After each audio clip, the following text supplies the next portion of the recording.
Hey, it's Jack from Alphacharts with a state of the market video. Today is April 20th, 2024. Before we get started, this video is for informational purposes only. These are not recommendations to buy, sell, or hold any stock or security. And I may hold positions in some of the equities mentioned. Know your time frame and risk tolerance. All right, thank you all for watching the video. If you haven't done so, please like and subscribe to my YouTube channel. That does help me. You could also find me on X at Alphacharts365. I post things all the time there, my thoughts and ideas about the market. I also do a subscriber group.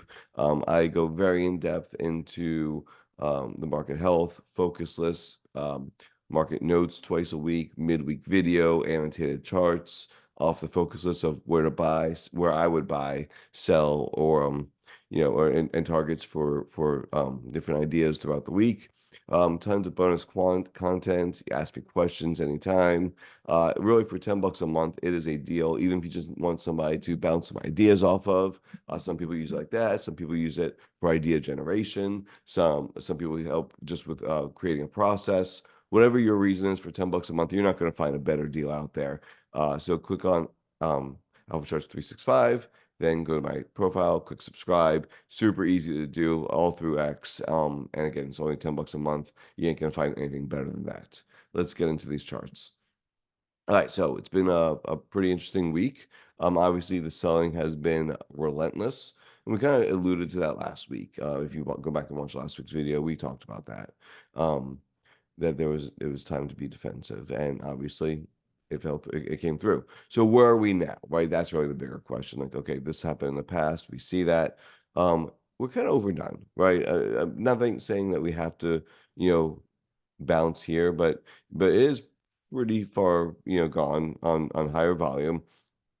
I wouldn't be sure or surprised or shocked if we see some sort of snapback type rally, which could also be kind of a strong rally to suck in some of the bulls, and then potentially another leg lower. Now we don't have to get that, but this kind of ABC pattern into what this purplish area, we'll call it 475. I don't know if that's the right spot or not, but that could be the right spot. Let's see. Let's just do a quick little measurement here, top to bottom. By the way, if you haven't noticed, we've gone down, or the market's gone down, top to bottom, about 5.5% or so, right? But just looking at this, it's around 5.5%. And then let's say we rally up to, I don't know, 500, 505. Another 5.5%. Okay, 7%. Let's see where 5.5 is. Okay, we're going to assume we're going to rally right around here. And 5.5% would be in this area. So that is just a kind of a thought, and I'm going to elaborate a lot more on this for subscribers tomorrow, but something like this is a possibility. Okay, we'll just draw in there for now. So that's what I'm kind of, actually, I don't like where I put that arrow. There you go. Something like that. That is my guesstimate of what is likely to happen. And there's a lot of overhead pressure now, a lot of supply up here that's got to be worked through. So we'll see. Maybe this happens, maybe it doesn't. But I think the snapback rally, it will be the theme for this week. And, again, it could be very convincing for sure. Let's see, on the weekly chart, this was something else that was really, really interesting. So the S&P was down 3%. There we go. 3%, just over 3% for the week, right? Okay. Well, the RSP, the equal weighted, was down 1.38, less than half. Now, it does have a false breakout here, and that's not good at all, but it was down less than half. That tells you a lot about the type of selling that was going on. They were selling the big boys, right? They were selling Apple, Amazon, I'm sure Google, Meta. I'm sure they were selling all of the big boys. Looking at the heat map on my other screen here, Nvidia got just walloped yesterday. So that's where the selling was taking place. And actually, when you look at the RSP, it was actually positive yesterday, right? Positive. Now, again, I'm not saying that we're going right back up, but that shows that we're getting ready for that type of bounce, in my opinion. Selling is getting kind of exhausted, and We may bounce into here, and that's where you have to know your time frame, right? What's your time frame? Do you want to play a bounce and kind of scalp it if it happens, or do you not? So, um, but again, RSP looking pretty weak. I wouldn't be surprised if we, come up here 163-ish or so. Maybe tag the 50-day from underneath and then roll over and then ping pong between the 200 and the 50 or something like that. Again, not a good look. And top to bottom, you see that it is down 6%, right? So a little bit more than the SPY with a false breakout. These Qs look almost exactly the same, right? We talked about this head and shoulders topping pattern. Yeah, it did pretty good, right? This one actually worked out. They don't always work out, you know? So if you go here and just do a kind of a measured move, 3.5%, it's already beat that measured move. So we can't even use a measured move. My guess would be, we are way overdone. 50 scrolling lower, that's never a good sign. My guess would be we're going to get some kind of snapback and then the rollover and maybe, get to this 400, retest 400, 200 day. That's a commonplace. You're going to hear that a lot, I'm sure, coming up this weekend on FinTwit, because that's just a logical place. My guess would be anywhere from 400 to 405. But after a snapback rally, so it's like, okay, they're going to feel a little better, feel a little better, feel a little better. Then another, 7, 8% is going to come off the market, right? Like 5.5, 6%, whatever. Again, it's going to make you feel a little bit better, suck you in, and then get totally, like, rip your heart out. So, yeah, but on the week, 5.4% for the NASDAQ down. That's brutal. That, again, goes to talk about what was sold this week. It was the generals, the mags, 7, 5, whatever we're up to right now, right? Going to the equal weight, it was down 3.83. Still not a good week, but you see the relative outperformance. Also, we always talked about, if you watch this video regularly, how equal weights Qs did not get and break out to new highs. Never did. Rolled over. And again, we are looking at maybe this, 81-ish area, 80, maybe an undercut of the 200. You never really know exactly where it's going to stop, but it doesn't look good. Going to mid caps, again, went from a breakout here all the way down, top to bottom, 7.68%. That's a lot of give back. Unfortunately, I like the mid caps. Again, same thing. You see the buyers actually stepped in on Friday, and my guess would be that's the start of a snapback. And let's keep going here. Down 2.21 for the week. So not nearly as bad as the other ones. It just kind of started rolling over faster, right? Sooner. Not as bad, only 2.21. So again, shows that there's less selling pressure in the mids. And then looking at the smalls, down 2.83, again, right in the middle of everything. And going to the daily, this one's actually almost to the 200. See, it didn't actually tag it. I'm fine with that. I could see it come back into these moving averages, maybe into 198, maybe into the 200 area, and then rolling over. Maybe 3 days, maybe 5 days. I'm guessing on those numbers, right? We don't know. But something that looks strong and impressive, V-like, my guess would be, maybe on lower volume, and then a rollover. That's my guess going into this week. So again, depending on your time frame, you could potentially take advantage of that if you see it materialize. But there's a lot of overhead supply again. Could not keep and stay above 200. That's a problem. XLF. We talked about XLF. We were happy with it breaking out here, and then it just really rolled over. And this was my anatomy of a short sale that I put for for my subscribers the other day on, this is what I'm looking for. This is what I'm looking for the indexes to do. Going to SMH, just got smashed. Thank you, NVIDIA, right? Everyone loved NVIDIA here. Well, if you didn't sell, again, this was a spot where we talked about selling up here, saying it reached a fib extension. You just gave back, top to bottom, almost 17%.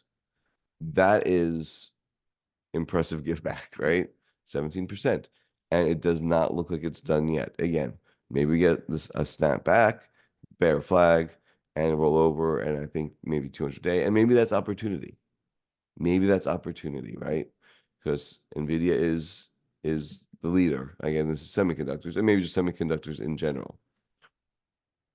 Equal weights already under decisively. By the way, going back to the semiconductors on the week, down 10%.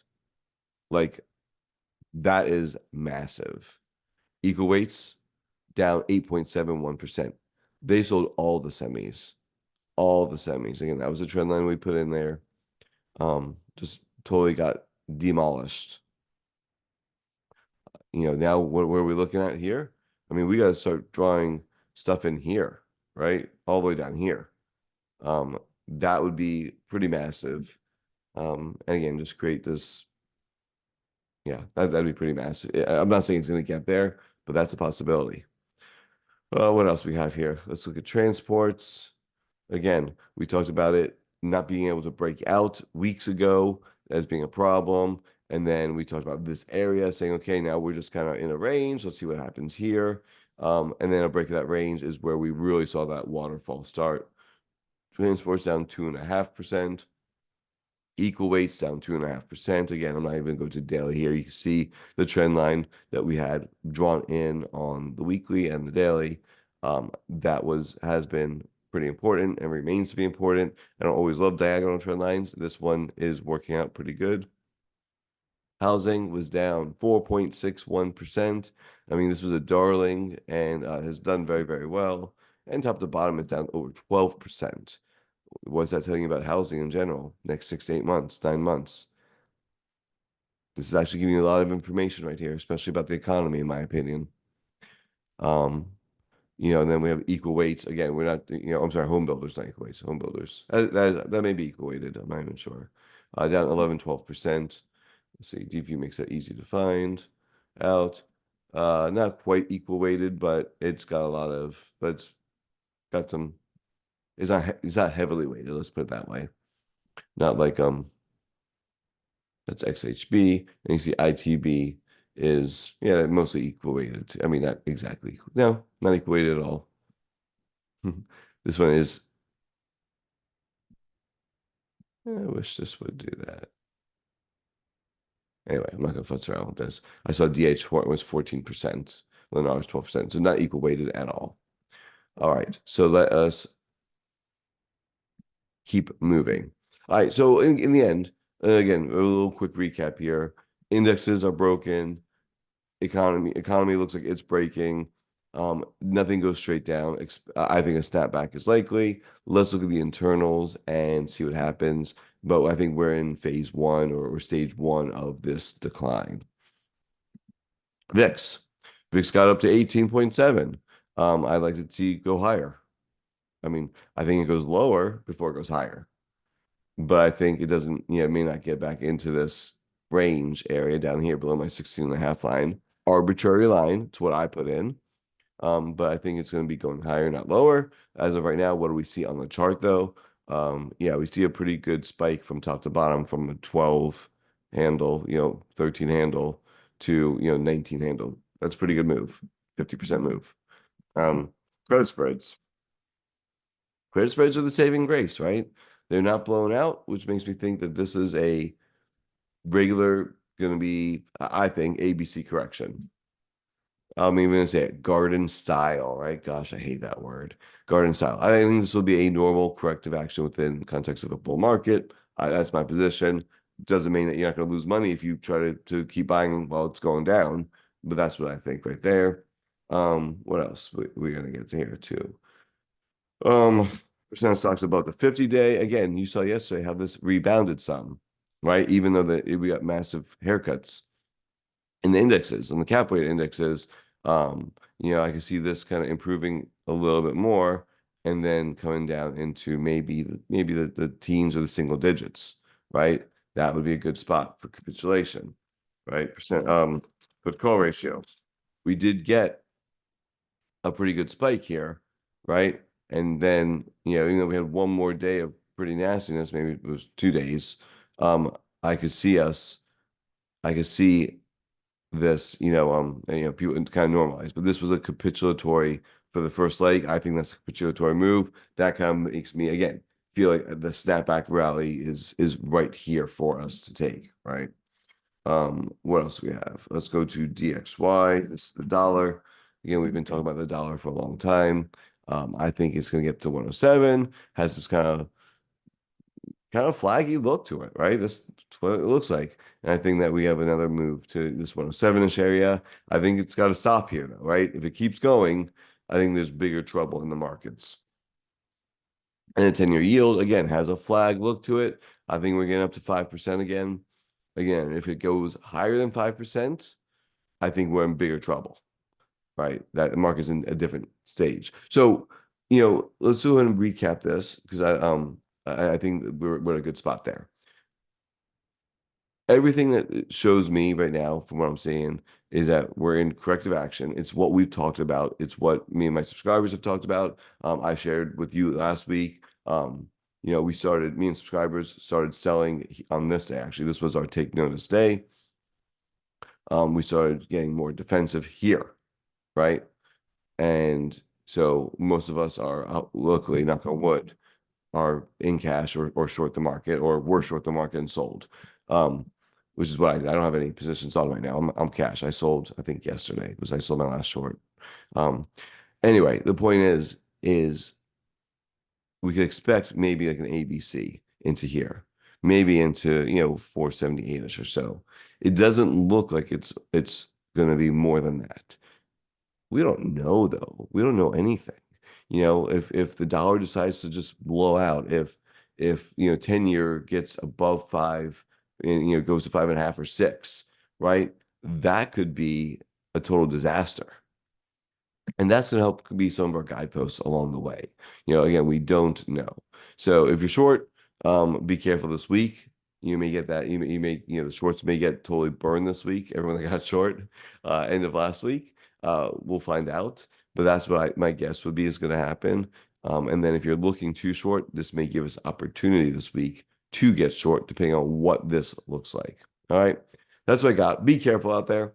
If you haven't done so yet, get me on X at Alphacharts365. Click on subscribe. $10 a month. You're gonna get this type of video. When I do my Sunday video for subscribers, I go much more in depth, much more tactical on how to do things, how I would do things, how I'm planning on doing things. And I basically it's a stream of what I'm thinking about the markets. I'm gonna be right sometimes. I'll be wrong sometimes, right? But my goal is to keep myself safe. And that's what I share with everybody. All right, y'all take care. Thanks for watching.